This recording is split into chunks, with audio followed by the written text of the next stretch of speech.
rounds in the first 7 minutes. That is a positive indicator. The debate over whether the military or civilians should be running the transition to democracy continues, of course, at this hour. It's not going to go away. I want to bring in Hisham Tahami, who's a protester. He's a television producer. He's been here on and off since the very beginning, all the way back in January of this year. Hisham, how much are people debating whether this protest should continue? Because many would argue that it's bad for business. Yeah, I think it should continue, fam. This is the only pressure we have as the Egyptian people, to pressure the military council to do our demands. I think it doesn't have any effects on, it might have some effect on the economic, but it's okay, we have to take it.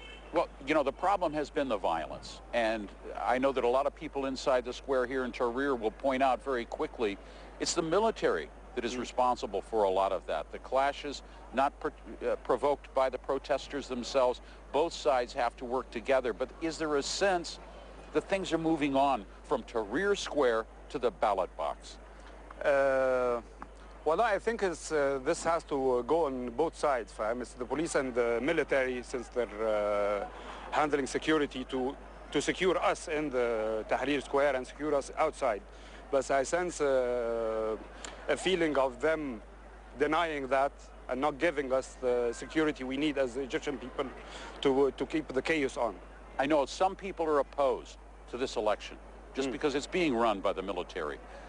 But what do you think? You saw what happened all around Cairo and 8 other regions yesterday when the voting went ahead. Do you think that it's a positive step? Do you think that it is a successful one? Definitely, it's a positive step. When I look back, this is where our demands on the 25th of January. It's just some hassle going on around it. But so if you look at the big picture, this is how we get our people, and this is how we move and finally move to elect our people. Some people say that old regime will be back in the, but I think it's up to us to even put one more of our electives inside the parliament. Hisham Tahami, I want to thank you for being with us. There you have the view from Tahrir Square, Zain. Laying it out. That debate is going to continue. We'll be taking a closer look at it throughout the day. Back to you.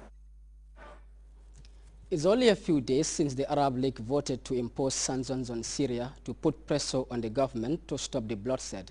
Foreign reporters are all but banned from Syria, but an ITN correspondent, Jonathan Miller, is in Damascus and is reporting under government supervision. Here, he reports on a rally by supporters of the regime attacking the Arab League's sanctions. Deaf to the growing clamour of outrage abroad, seemingly blind to the scale of revolt, the beleaguered regime of Bashar al-Assad today organised a festival of big brotherly love in downtown Damascus. Power is worth nothing when a ruler kills his own people, the Qatari Prime Minister said last night, after 19 of the Arab League's 22 members voted to slap sanctions on Syria, one of the League's founding members. If there are Syrians who appreciate this gesture, they were not down here today. We're here to protest against the stupid decision of the Arab League, this woman said, and to show our support for Bashar al-Assad. Not everybody in Syria agrees with you. Yeah, of course. All agree with me. About 90%, let's say 90% want the President al-Assad. But the problem is that we have gangsters.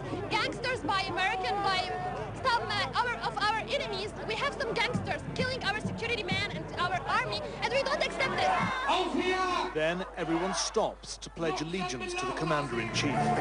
For such a softly spoken president, Bashar al-Assad certainly has a very big presence.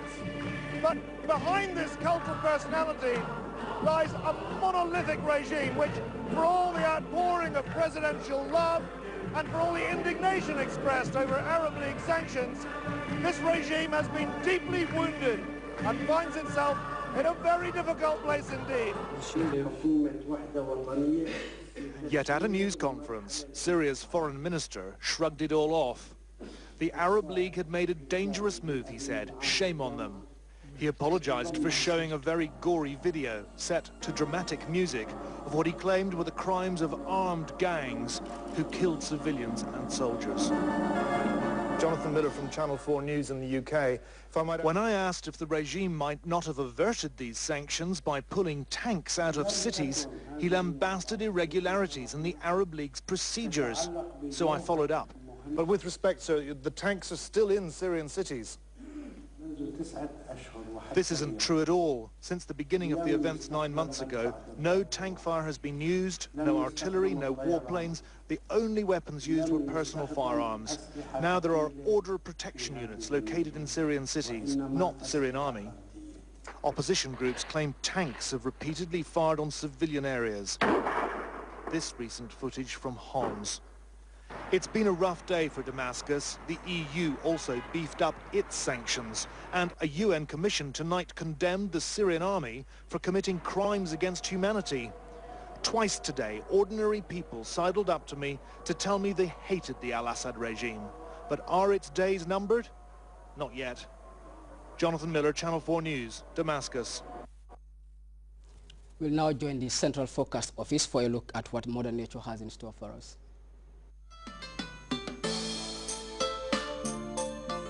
The Gambia is endowed with a wonderful landscape full of baobab trees. Like its Cape Point in Bakau, it is one of the most exotic sceneries in the world.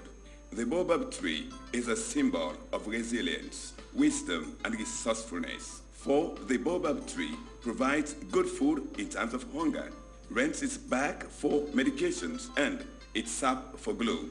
In the Gambia, there is a company like the baobab tree, 100% African and purely Gambian in all aspects. In know-how, design, value, capital, and management. That company is Elton. Elton, employing hundreds of Gambians and proudly associating itself with development in the Gambia. Elton, side by side with the Gambia.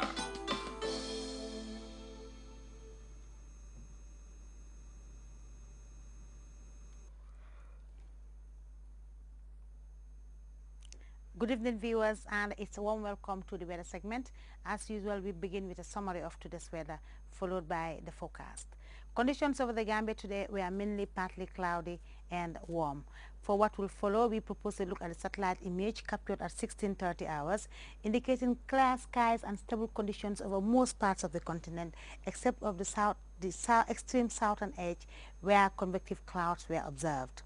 Over the Gambia tonight, we are expecting a partly cloudy and cool atmosphere, becoming cooler in the inland areas, particularly onwards morning. The day tomorrow will be partly cloudy and warm, and there will be intermittently breezy conditions during the day.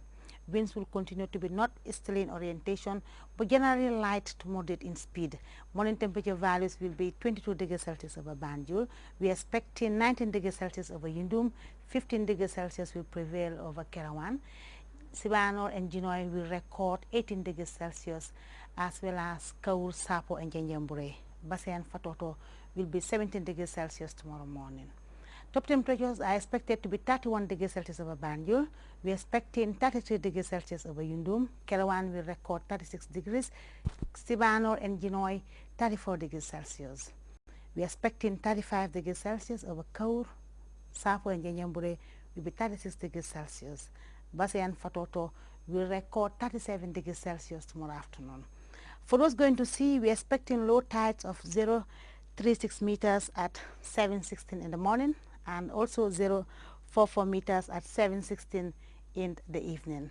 High tides are expected to be of 1.76 meters at 1:13 in the morning, and we are expecting another high tide of 1.40 meters at 1:47 in the afternoon.